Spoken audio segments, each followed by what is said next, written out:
Welcome to Coach's Corner Podcast. I'm your host, Haley, and I've also got co-host Amy with me today. Hey, guys. As we mentioned last month, Season 3 will be focused on the people behind Well at Humana. We're excited to dive into our next conversation with two Exos fitness coaches. We've got Coach Bryson and Coach Zach with our Clocktower location. What's up, y'all? Hello. We are the CT boys. Just a little bit of background before we dive right into it. Zach is the assistant program manager for Well at Humana Clocktower, overseeing all personal training services, group fitness classes, and more. I actually attended your sunrise yoga this morning, which was lovely. Yeah, we nailed the sunrise part of it, too. He studied exercise science in college and got his start working for private gyms in the area shortly after. His partner in crime over here is Bryson, an Exos fitness coach who got his start in fitness after playing college football for 5 years. Welcome to the show, guys. Hello, hello. We'll share that huddle link later in the show. Yeah, if you all are out there and you have internet access, Bryson Cobb has some high school highlights that will just blow you away. Try my best.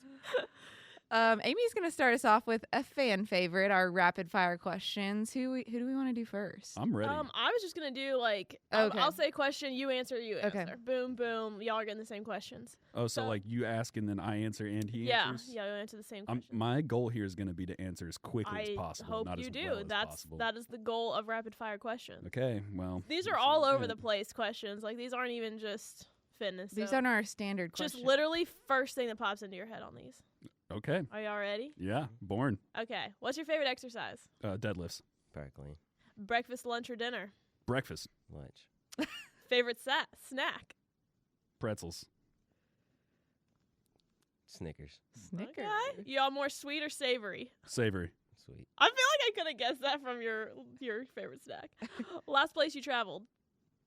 Oh, this is just a memory thing. I can't remember the last place I traveled. Does Cincinnati count? I mean, Yeah. Sure. okay, Cincinnati. I just went to Nashville this past weekend. Yeah, you did. Nashville. Preferred way to relax? Watching anime. Interesting. Yeah, Something on judge me. Netflix, definitely. On what? Definitely watching something on Netflix. Netflix. Right on. Favorite animal? Giraffe. Dog. A what? A dog. Oh, I thought you said an elk. I was like, That's so I should've random. said Oh. dog. I should have said dog too. I got two dogs. Of course, that's my favorite. Aw. I'm gonna say giraffe. They're for it. listening to this. I was What's your coffee order? usually just black coffee. I usually go caramel macchiato. Oh, Ooh. yes. Oh, man. He goes That's to what's up. the Steamboat Cafe. He gets that. Whenever I buy coffee, it ruins my wallet, but that's okay. We love Bryson. Mountains or beach? Beach. Beach, definitely. Yeah, we don't mess with those mountains. That's too much exercise. I love mountains. You kidding me? Morning person or night owl? Night owl. Night owl as well. Yeah. Two night owls down at Clocktower. Not even Yeah. close. Do you collect anything? No, not really. Yeah, I don't think I've ever collected anything. Nothing? Not any like rocks or shells or Cards. Y'all don't- Cards. Yeah. No, I mean, shoes? when I was younger, I used to collect Pokemon cards and Yu-Gi-Oh cards. I was big Pokemon and then Yu-Gi-Oh. Okay. Yeah, I bet that Pokemon as collection well. probably go for a little pretty penny. yeah, especially nowadays. Yeah. Did you do Yu-Gi-Oh too, or was it just Pokemon? A little bit of Yu-Gi-Oh, but Yu-Gi-Oh. mostly Yeah. Shoot. All right. Nice. Interesting. One daily practice you swear by. Brushing my teeth. Okay. You ever talk to someone who doesn't brush their teeth? I have. There you go. I bet you swear by it then. Oh my gosh. I would say prayer. Oh. Rare. yeah, Okay. Well, okay. all right. Way We to love show me up that. a little bit there, Bryson. Yeah. There are Yeah. two extremes. Yeah, Okay, last one. What is something you're looking forward to? Oh, going to Mexico. 3 weeks out, baby. Let's get there. Mm-hmm. Yeah. Might have a Dallas trip coming up. Ooh, okay. Yes. Yeah, Bryson wants to do the performance coach training with Exos Oh, HQ. awesome. I think Randy might have done that. So he's submitted himself. Way to and go. they've reached out to him once, so hopefully he gets to go do that. That'd be really cool for him. Yeah. that'd Congrats, be man. cool. All right, well, that's all I got, so we can get into the meat here. That was All too easy. That was right. a warm up, baby. I'm ready Yeah. for more. I was hoping Bryson would just get the first answer on at least one of those, but so yeah, let's start by just talking about your all's journeys into health. How did each of you get into health and fitness? Bryson, how'd you get into health and fitness?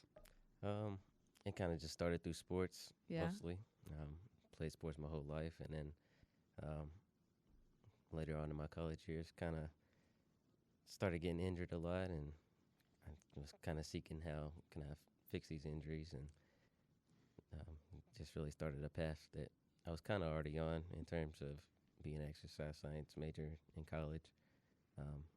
But for the most part, that's really where it kind of started. Mm-hmm. So What was the first sport you played, and what age were you? I think I played. I think my first sport was actually soccer. I used to play I was soccer. gonna guess soccer. That's the worst Interesting. sport. What? Oh yeah, I know. I'm gonna peeve a lot of people out there with that one, but To play or to watch? whatever. Aw. It's just a blanket terrible. I mean, you're just. I shouldn't do this. I'm just gonna, Hot take. All right. yeah. So we have to ask, what position did you play, Bryson? I played running back at Running Georgetown. back. Not in soccer. This is now football. Yeah, we're in now case switching anyone- back. The other football. The American football. Yeah, the fun sport. Oh my God. Yeah. Zach, what about you? How'd you get into health and fitness? So I have a very antithetical story to Bryson's.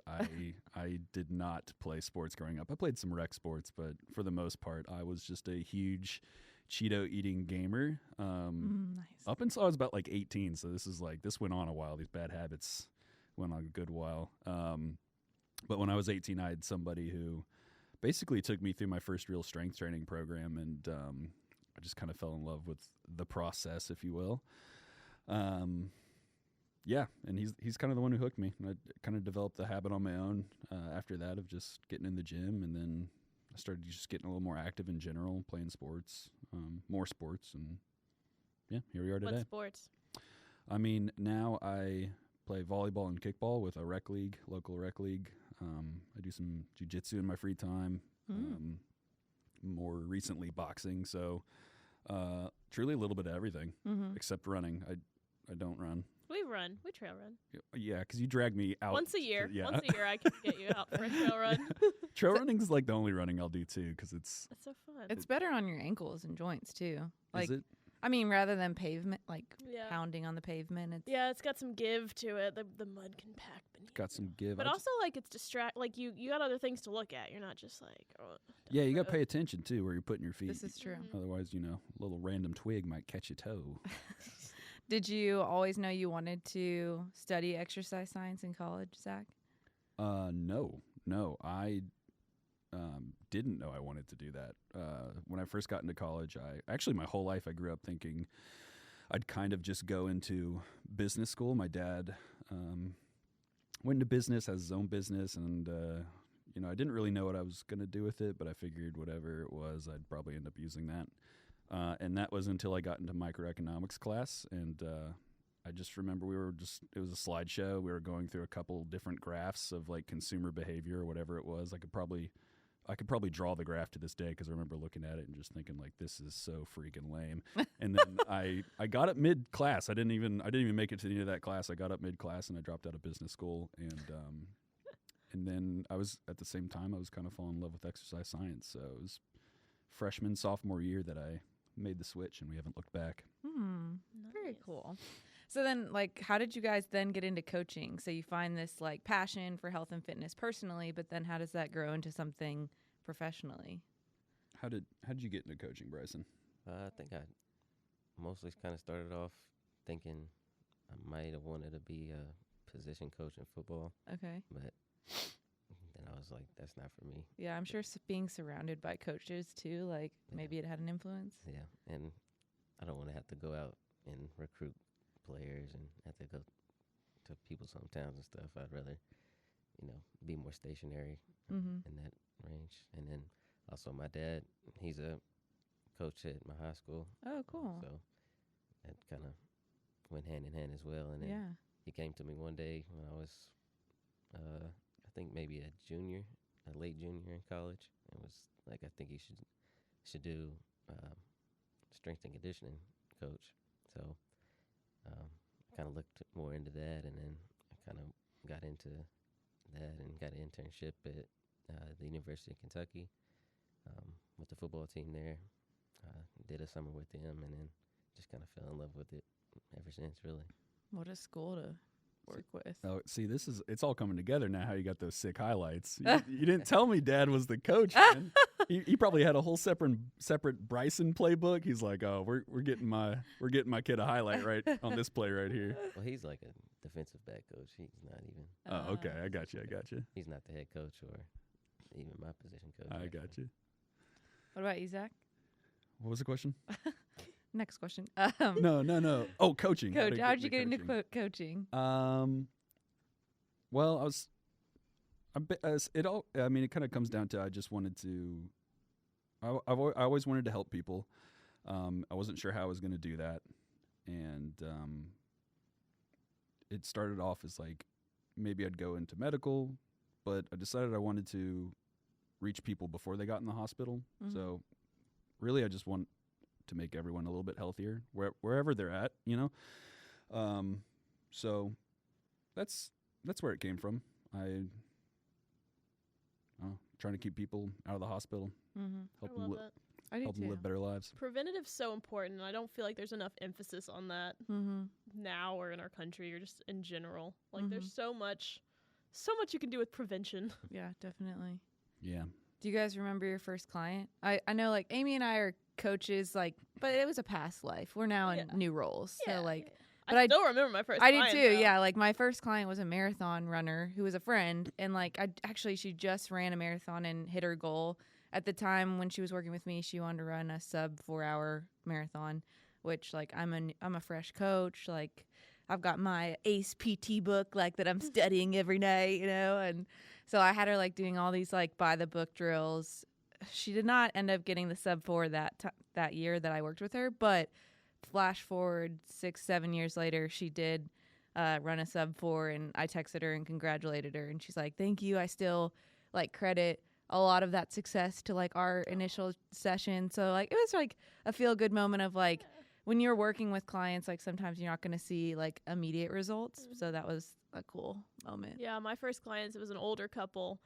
And they were still like pretty mobile. Like she was a ballerina in her, I guess, youth. I don't know. So she was still really flexible and like lean, and he was very willing to do whatever, even though he like struggled at it. But they were just so sweet, and I know that I was given those clients because they were chill, they were easy, they would just do whatever. And like you know older people, the goals are different. Like starting out, it would have been hard to take on like a performance type client that has very specific training goals. But these this couple just wanted to stay healthy so they could go visit. Like they had kids that lived in Argentina and like other countries, and they wanted to still be able to travel throughout all ages and stay very mobile, and that was their goal. And they were so sweet, so sweet.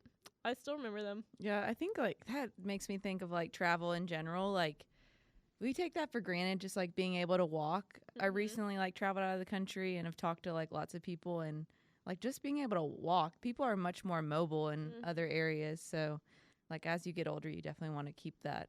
It just extends your life, like not even so much like your years on your life, which it does, but also just like your quality of life. Like you get to stretch out the amount of time in your life you can do things. I think that's huge. By walking? Yeah. Just by staying active and fit and standing up and sitting down and all that stuff. Get active, people. Yeah. Do you remember your first client? I do. Betty and Roger. They were my first clients. Betty, Roger, if you're out there listening right now, shout out to you all. But yeah, they were old as dirt. Oh my gosh! I don't think they'd mind me saying that either. They know.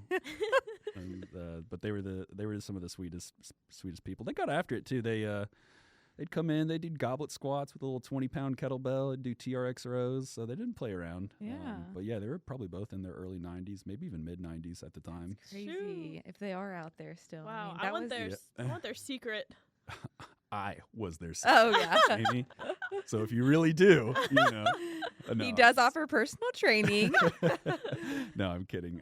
They did a lot of other things to stay active and healthy too. So, but yeah, the reason I will never forget them is because I, being a young lad, came in on a voting day. I suppose it was a governor's race, and I had not voted, nor did I even realize elections were taking place. So I walked in, and one of the first things they asked me was, "Did you go vote today?" And I was like, "Vote for what?" And I did not like that answer. I got a whole diatribe about civic duty that day. Oh, So no. now I vote. So, Betty, Roger, thank you for helping me, and I helped you. We exchanged there. See, yeah, clients give us stuff too. Yes, vote, people. What about you, Bryson? First client that you remember? Yeah. So I've only been here for probably 9-10 months. Okay. So me and my first client still work together now. So Amazing. Nice. Very cool. Love that. So then, what keeps you all coming back to fitness and coaching people? What keeps you coming back to fitness, Bryson? And you can even start like what keeps you coming back to Personally, yeah. fitness and like staying with it versus, and I mean you can also touch on as a coach what keeps you coming Sure. back. Yeah. Either one. What keeps you motivated, Bryson? Because I bet you're still on college football vacation where you're like, I just need a break from that life. Yeah, for the most part, I keep it moderately light. Yeah.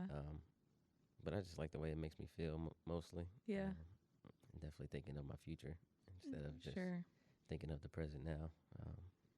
Obviously, I'm pretty healthy as of right now, Mm-hmm. but definitely want to continue down that path, and Mm-hmm. hopefully my kids later on down the road can pick up something from me as well. Yeah. And then from the client perspective, probably just being able to help people, like Yeah. Zach was saying earlier. That's probably one of the main things that I kind of thought I wanted to do at first, when I was really thinking, what do I really want to do in my life? Mm-hmm. It's just to help people in some way, shape, or form. Mm-hmm. I think it's just one of the best ways to help somebody Yeah. I love that. live a better life, at least. Mm-hmm. Yeah, and he says he's going light, but I watch him in the gym. He's overhead pressing. Like, what are you pressing? It's at least 135 pounds. I know you put plates on there. Yeah, probably somewhere around there. Yeah, so He's- when Bryson said he's By the going way. light, you all just keep in mind. Yeah. This guy's throwing around bales of hay over his head, essentially. Yeah, my answer's similar. I definitely like the way it makes me feel. I'm starting to get to the point where aches and pains are accruing, but not when I stay moving, right? So days I exercise, I feel great, and vice versa. I notice when the motivation bug hits me and I take a week off, shoulder starts to ache a little bit, knee gets a little cranky. So attitude too, physical well-being aside, just my personal attitude about waking up in the morning, getting to work, all these things are definitely affected when I stop moving in general. And that could be lifting weights, it could be the rec sports I play, but yeah, when I sit around too long, I'm a different person. So Mm-hmm. I agree. I'm the same way. yeah.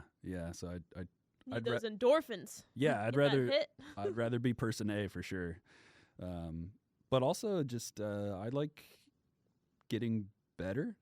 Obviously, I like it when the weights go up, Yeah. but just being better at the things I do too. So it's not like I'm trying to be some kickball star, right? When I play volleyball, kickball on the weekends or whatever it is. But I do like being better than everyone else. I am competitive, so going to jiu-jitsu class and cleaning up shop, that feels good. So yeah, just it's almost like a positive feedback loop where training helps me be better at the things I do and help me feel better, and then that keeps me training. And Yeah. I know I've said it on other podcasts, but like for me, going to the gym is definitely like my hour of peace. Like my mind goes a mile a minute. I have a job that requires me to kind of go from one task to the next. And when I'm working out or exercising, that's like the one point in my day where I'm completely like zoned in on the workout, but also like not thinking about everything else. But then like for me, fitness is also a community. I love that everyone is kind of climbing towards a common goal of just, like you said, Zach, getting better. And I think that is a really powerful thing. It's like a uniting force that like, that when you walk into the gym, you're going to have at least one thing in common with everybody. And that's the other really cool thing. Like maybe that is the only thing you have in common with them, but you're still able to find friends even despite your differences. Like I think it's a nice like uniting ground. Oh, for sure. it's an icebreaker at the least. Yeah. Hey, you here for fitness? I am. You too? How'd you Yeah. know? You want to go get a beer afterwards? Yeah. No. I mean, it's balance, right? I also feel like Balance. I also feel like there's a little something in like when you all can like complain together or like For go sure. through something tough. You're like, oh man, that was a tough workout. Yeah, like oh man, like that Absolutely. sucked. You know, so like there's some what it's bonding saying? there. Has that exact interaction happened? Yeah. That was in college for us. Yeah. We- Yeah, Yeah. absolutely. That really yeah. does You all bond went teams. through some grueling workouts, I'm sure, and games. I mean, ups, the highs and lows of it all. yeah, What's like the- practice? What's the earliest they make you train in the morning? During the season, we go in at I think it was 6:30 or 7. Oh, that's too not as bad They as I went thought it'd easy on be. y'all. Yeah. I was expecting like 4 a.m. 4:30, wake up yeah. call. Yeah. Mm. Like crazy like that. Yeah, I guess They know the not. importance of sleep over there. That's They what did it their is. research. Oh, The very real cool. balance. Yeah, so B. Cobb H. Robber in the room. Yes. He went to Mhm. Georgetown College. I grew up in Georgetown, so we've got some similarities. They love obs Wow. out there, apparently. Yeah. Okay. Getting back on track here. Boo. What challenges do you all face when coaching, or maybe see your clients facing? Bryson, I'll start with you. I think the most challenges I see is really people just living in pain. Yeah. Mhm. There's just a lot of people that haven't done nothing for years, and that just kind of comes back to kick them in the butt Yeah. for the most part. And then there's one particular client that I've been working with, and she's been doing great. I think I've been working with her for probably 6 or 7 months now, and Okay. she's walking pain-free and things like that. so- Amazing. That's awesome. We love those success stories. Yeah. Yes, and it's amazing what pain you can resolve through strength training too, folks. I mean, obviously you should go see a physical therapist if you have prolonged chronic pain, but at the same time, if you're someone who's completely sedentary right now and you just have like general aches and soreness, I think you'd be shocked by how much pain you could diminish or remove Mhm. entirely by just moving. The body was designed to move, and so when you don't do that, it gets out of sorts. So for all the chronic pain people out there, Bryson's pro tip: get in there and exercise. Mm-hmm. Yeah. Movement is medicine. Zach, what's your biggest challenge or obstacle you see? Definitely just consistency / accountability. Sure. So people holding themselves accountable or having someone else to help them be accountable. And consistency is obviously the product of that. But even, I mean, it's probably the number one reason people like show up to personal training. There are people who have goals in mind. They come and they say like, I want to lose X weight, or I want to run a marathon, a sub 4. But then there are other people who are like, I just won't do it if left to my own devices. Mhm. So, and even then, those people who sign up for personal training, sometimes you kind of have to catch them in the act when they hit you with that, oh, can't make it today. And it's like, well, wait a second, why? Tell me why you can't make it today. Yeah. Clarine, we're about to have some issues. So, yeah, I would say that's the biggest general challenge. And obviously, all clients are, and gym goers are going to have their own obstacles, but it seems to be a very recurring trend. Yeah. When someone calls you or texts you all and it's like, I can't come in today, like, how do you rebuttal that? Or what's typically the approach to get them into the gym if there is a reason that they can overcome? I try to figure out why first. And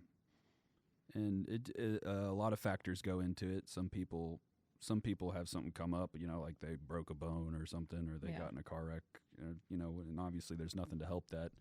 Other people say they're too tired. And even when they say they're too tired, there are days I'll let you off the hook, because it just depends on, you develop relationships with people, and, sometimes I know what's going on in their life, and it's like, yeah, you probably could use a rest day, to be honest. But other times it's like, well, what are you talking about? Our training session on Tuesday, you were doing A-okay, so Yeah. tired today, let's get in the gym, let's be untired after your workout.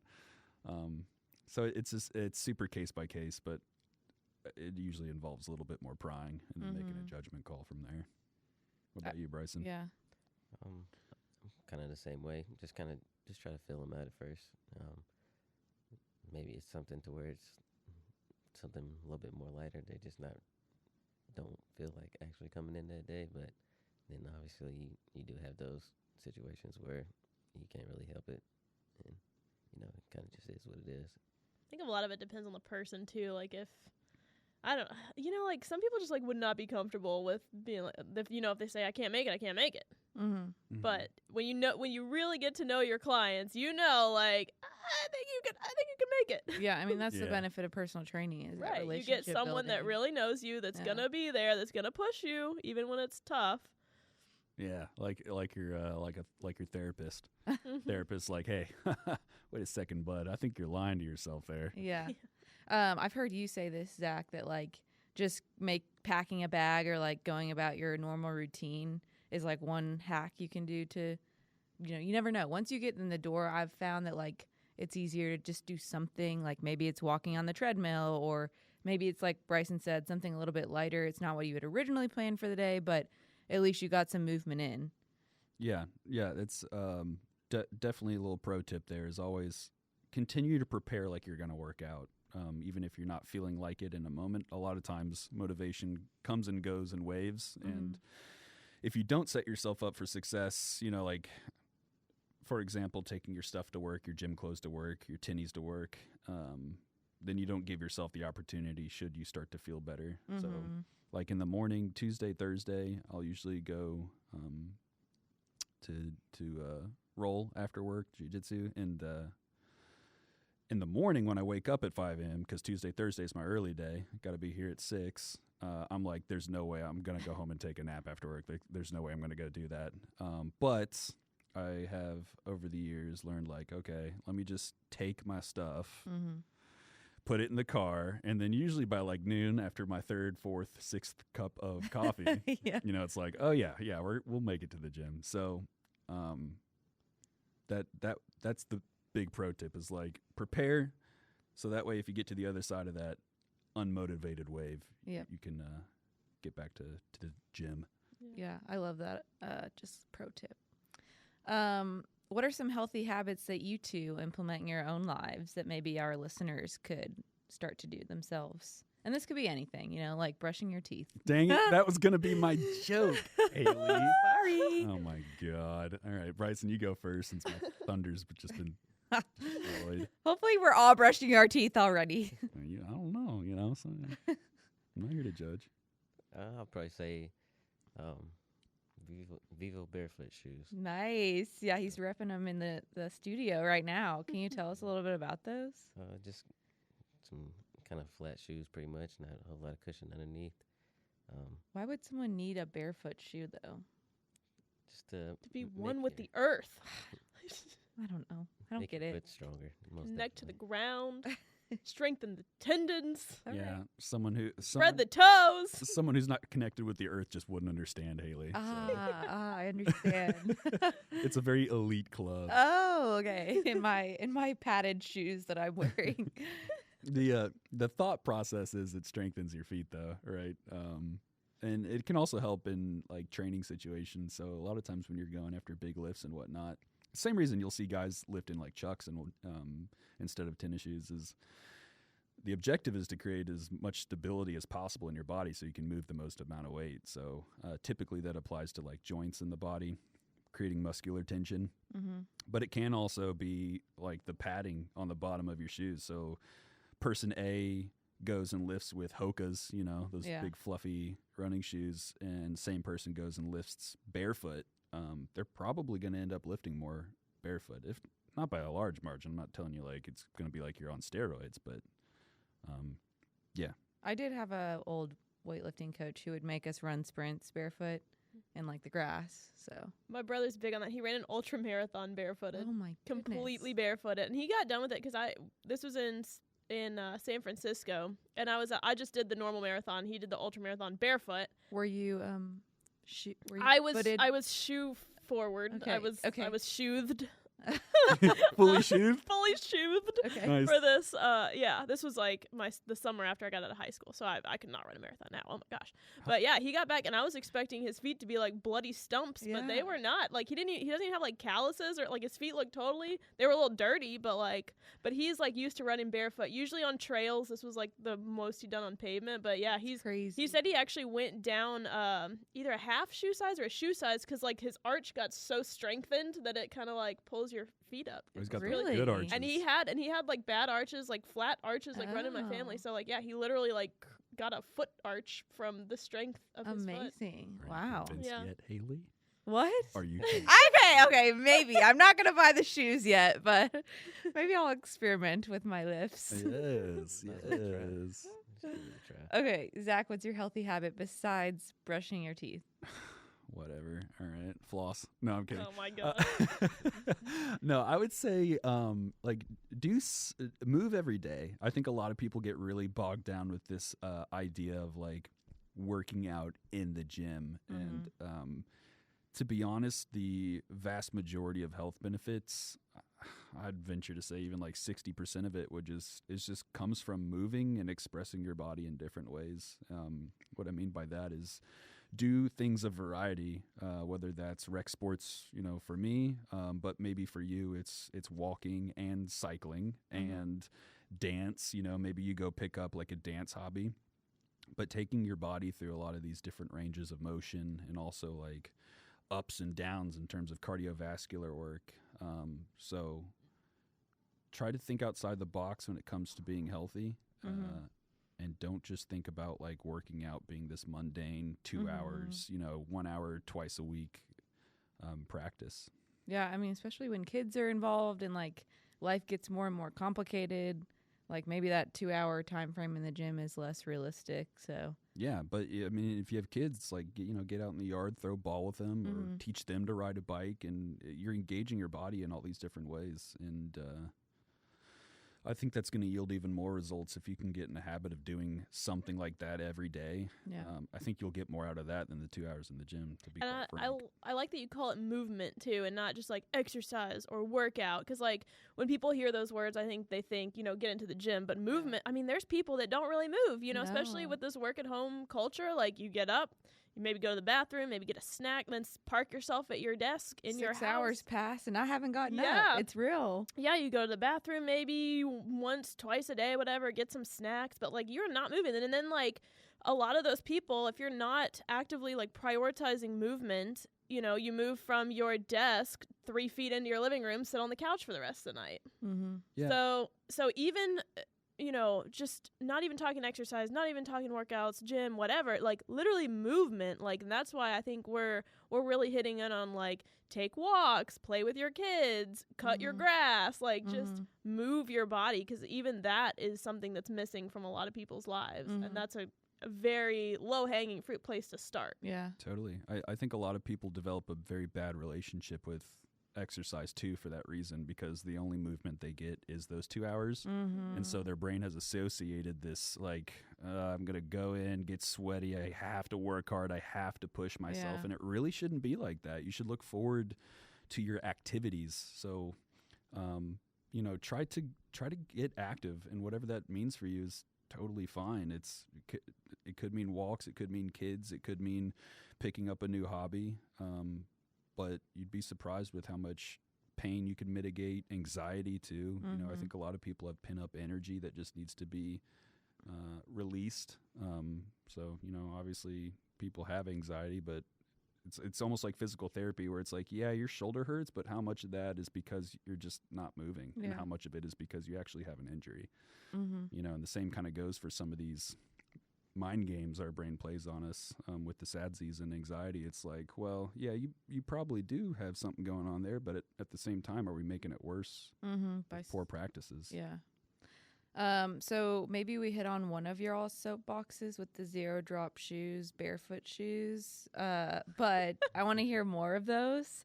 Any soapbox moments that anybody has? I'll say mine really quick, because You have a new one? Or I the do same have one? a new one. Okay. No, I have a new one, because apparently I really influenced everyone with my moment on my last podcast. She has multiple moments. I have another moment. You're an influencer, ain't Oh my gosh. I think I talked a little bit about this moment on some podcasts, but I think my biggest moment, and maybe slightly off topic, but when you have goals, like, you don't have to be bummed about where you're at currently. Like, you don't have to hate your body with the way it looks now. You don't have to be upset that you're lifting light weights. You don't have to hate where you're at while you still have goals that you're working towards. Yes, you did mention this on a previous podcast, Yeah, and I loved it. That's something that I'm very passionate about. Like just love the whole journey and the process, and like it's hard and it sucks, but like it is probably going to be long. You know, you didn't pack on weight overnight. You didn't, you know, if you've never been to the gym, you're going to start with light weights, and it's all a journey, and like to not just hate it the whole way, but to give yourself that grace and just enjoy it, just chill, appreciate yourself while you're still working for what you want. That's my soapbox moment. Okay. Anybody got another passionate topic? I would say mine's kind of similar to Amy's. Yeah. For the most part, I feel like people always just kind of dwell in the situation that they're in. And they talk down about themselves and things like that. And I feel like you definitely reap what you sow. So if you're always talking down, always saying, oh, I'm depressed, this, that, and the other, then that's how your life is going to be. If you really want to make a change, you need to speak positivity to yourself. You can speak things into existence, into your life. For sure. Manifest goodness. I would say my soapbox moment is definitely getting women in more spaces, whether that's the gym or work. I started a women in weights program in college, and that was just like one aspect. I was really frustrated that there wasn't women like in the weight section the way our gym was set up in college. It was like the treadmills first, and then as you went further back, there was all the weights. And like when you walked in, there was all the women on the treadmills. And I was like, why do we have to be here? We should all be back there getting stronger. So we had a racquetball court room where we could like have our own space. And then by the end of the program, my goal was to get them into the weight room and kind of like introduce them to some of the machines so it didn't feel foreign to them. So when Randy and Micah unveiled the Iron Divas program at Humana, I was super pumped because it was just like I was back in college again, kind of giving another platform for women. So I'd say that's my passion project. What's your best tip for women getting into the gym? They're maybe they're even just thinking about it. They're like, man, I'd like to get in the gym, but I am nervous. I would say grab a friend.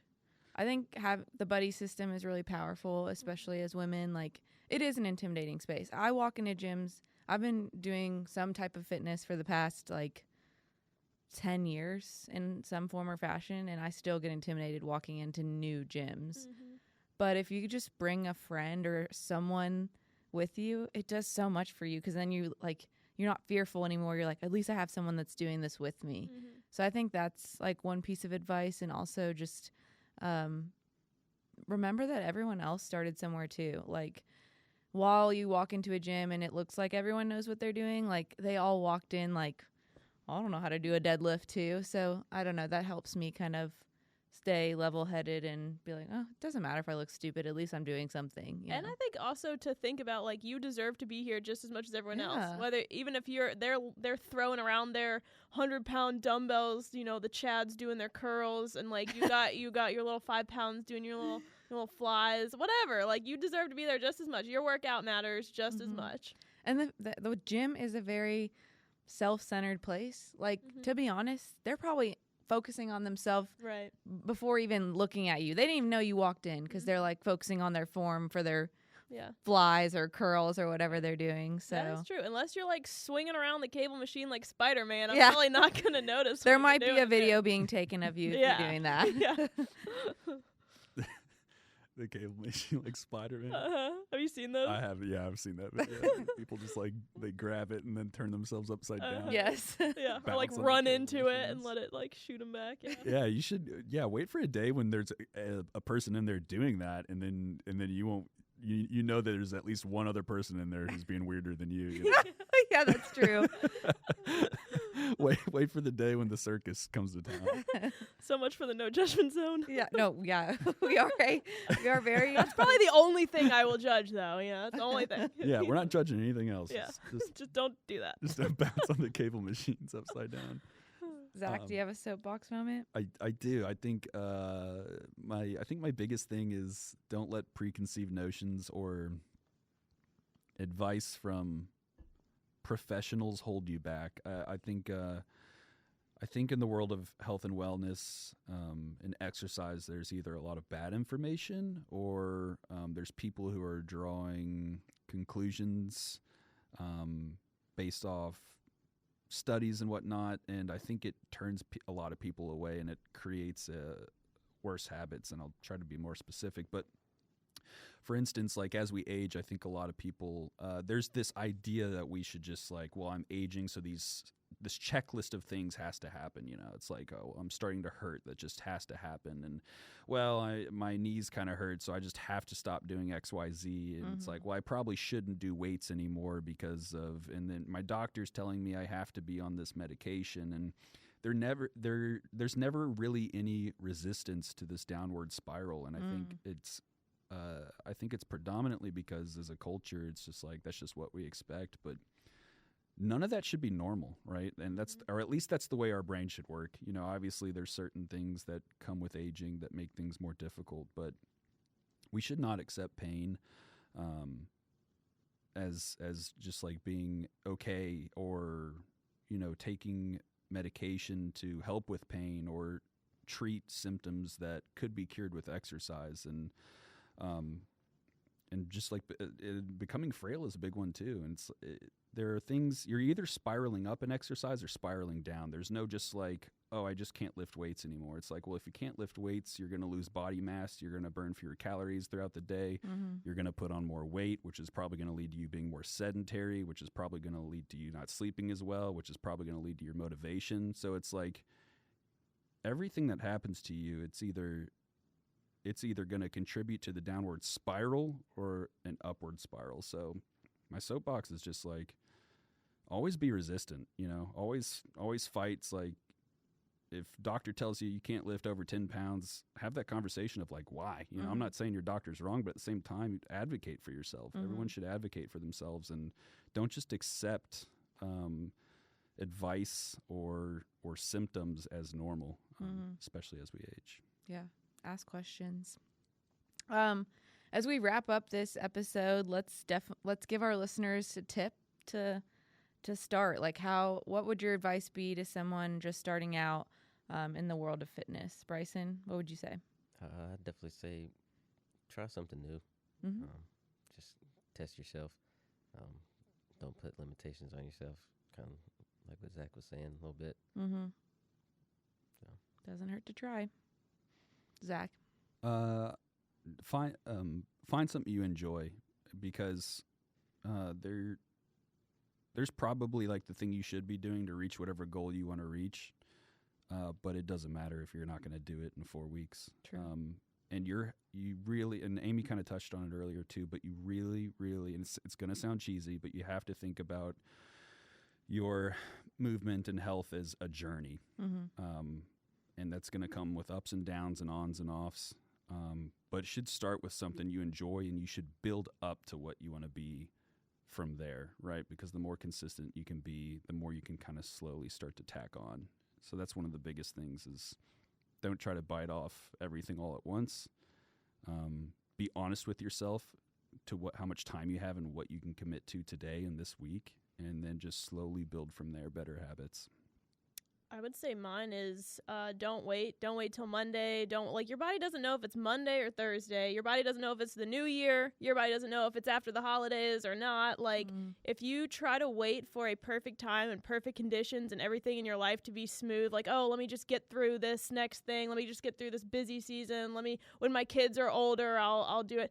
Don't wait. Just do what you can now and just make those tiny baby steps toward progress. Because if you're not making steps toward progress, like Zach said, you're gonna start that spiral. Yeah. So just do what you can and don't wait. I love those. Well, guys, it's been really fun chatting with you. Whoop, whoop. We'll have to have the Clocktower boys back on. Indeed. And go see them if you find yourself in the Clocktower. Yep, I was going to mention that. They do offer personal training, so just a slight little plug for these guys. Oh, yeah, we offer personal training. We have group exercise classes. Come to our noon Beaver Fit class. Flip tires and push sleds. Come join our Waterside Walkathon. We do one a quarter. Come do our sunrise yoga. We do one every other month. We need to cut him off now. We need help folding towels too, so if you want to help us fold towels. Here comes like the cane through the the curtain to pull you off the stage. All right. Thanks again for being on the show, and we'll see everybody next month. Bye, y'all. Bye, friends. Bye.